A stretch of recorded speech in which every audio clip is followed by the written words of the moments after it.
علیکم ورحمۃ اللہ۔ میں زبیر عالم مکہ مکرمہ سے میں چند اہم باتیں آپ کے سامنے شیئر کروں گا۔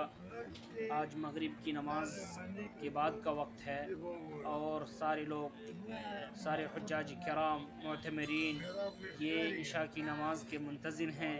عشاء کی نماز پڑھنے کے لیے سارے لوگ کھڑے ہیں، جہاں جس کو جگہ ملی بیٹھ گئے، جہاں جس کو جگہ نہیں ملی وہ کھڑے ہیں، عشاء کی نماز کے انتظار میں ہیں کہ عشاء کی اذان کب ہوگی کہ پھر ہم نماز پڑھیں گے، اس کے بعد اپنے اپنے فنادق اپنے اپنے ہوٹلوں میں جائیں گے۔ اللہ رب العالمین ان سارے انسانوں کے گناہوں کو معاف فرما۔ الہ العالمین یہ جس مقصد سے خانہ کعبہ کی زیارت کرنے کے لیے، عبادت کرنے کے لیے آئے ہیں، الہ العالمین تو ان کے گناہوں کو معاف فرما، کیونکہ یہ دنیا کی پہلی مسجد ہے۔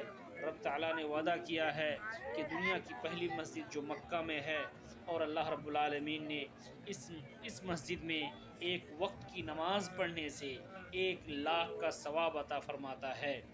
ایک وقت کی نماز پڑھنے سے 1,00,000 کا ثواب ملتا ہے۔ اسی لیے میرے عزیز بھائیوں، اس مسجد کی زیارت ضرور کریں۔ والسلام علیکم۔